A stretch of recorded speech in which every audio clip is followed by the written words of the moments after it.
മലപ്പുറത്ത് ഉമ്മയും 2 മക്കളും കുളത്തിൽ മുങ്ങി മരിച്ചു. പറപ്പൂർ പഞ്ചായത്തിലെ താഴേക്കാട്ടുകുളം എന്ന പ്രദേശത്തെ കുളത്തിലാണ് ഈ അപകടമുണ്ടായത്. സൈനബ, മക്കളായ ഫാത്തിമ, ആഷിഖ് എന്നിവരാണ് മരിച്ചത്.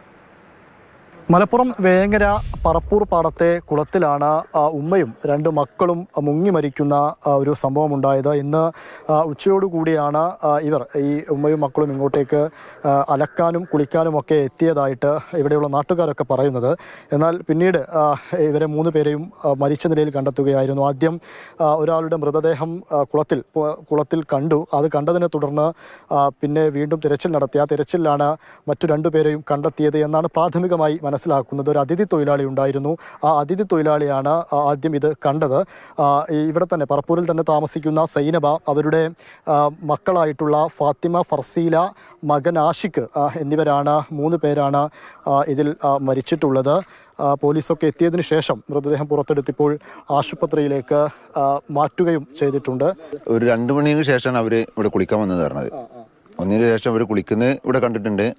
പിന്നെ അവർ ബംഗാളി വന്നപ്പോൾ ഇവിടെ ഒരാളെ പൊങ്ങി കിടക്കേണ്ട കണ്ടത്. അനിയന് വന്ന് വന്നുകൊണ്ട് പറഞ്ഞു ഉമ്മയും ജ്യേഷ്ഠനും ഉണ്ടായിരുന്നു ഇവിടെ. അപ്പോൾ അവർ വന്നുകൊണ്ട് പിന്നെ മറ്റൊരു വന്നുകൊണ്ട് മുങ്ങി നോക്കിയപ്പോഴാണ് അവർ 2 പേരും വെള്ളത്തിൽ കിടക്കുന്നത്. ഒരാൾ വെള്ളത്തിൽ പോയപ്പോൾ മറ്റൊരു പിടിക്കാൻ പോയിട്ടുണ്ട്. അതേക്കാരം സാധ്യത. അവർ 3 പേർക്കും നീന്താൻ അറിയില്ല. കണ്ടെത്തുമ്പോൾ സമയത്തായിട്ടുണ്ട് 4:30. ഇവിടെ വന്ന് ഇരിക്കലുണ്ട്. നീന്താ അറിയില്ല എന്നുള്ളത് നമുക്ക് കറക്റ്റ് അറിയാം. ഇതിപ്പോൾ നീന്താ അറിയാൻ മാത്രമുള്ള കുളമൊന്നുമല്ലല്ലോ. ഈ കരയിൽ നിന്നുകൊണ്ട് സ്ഥിരമായിട്ട് അലക്കുന്നു, കുളിക്കുന്നു, അങ്ങനെ വീട്ടിലേക്ക് പോകാറാണ് പതിവ്. ഇവർ കണ്ണൂരിൽ നിന്ന് ഇങ്ങോട്ടേക്ക് താമസം മാറിയിട്ട് കുറച്ച് വർഷങ്ങളെ ആയിട്ടുള്ളൂ. ഇവിടെ പൗരസമിതി എടുത്തു കൊടുത്ത ഒരു വീടാണത്. അവിടെയാണ് ഇവർ താമസിച്ചു വരുന്നത്. ഇവരുടെ കുറച്ച് ബന്ധുക്കളും ഒക്കെ ഇവിടെ ഉണ്ട് എന്നുള്ളതാണ് കാര്യം. എന്തായാലും അബദ്ധത്തിൽ എങ്ങനെയാണ് ഇവർ മുങ്ങി മരിച്ചത് എന്ന കാര്യത്തിൽ ഒരു വ്യക്തതയില്ല. ആദ്യം ഒരുപക്ഷെ കുളത്തിലേക്ക് ഒരാൾ വീണതോടുകൂടി അവരെ രക്ഷിക്കാൻ വേണ്ടി ഇവർ ഇറങ്ങിയതാണോ എന്നൊരു സംശയമാണ് ആളുകൾ പറയുന്നത്. എന്തായാലും അതിലൊരു വ്യക്തത വരേണ്ടതുണ്ട്. ഒരു മകനുണ്ട്.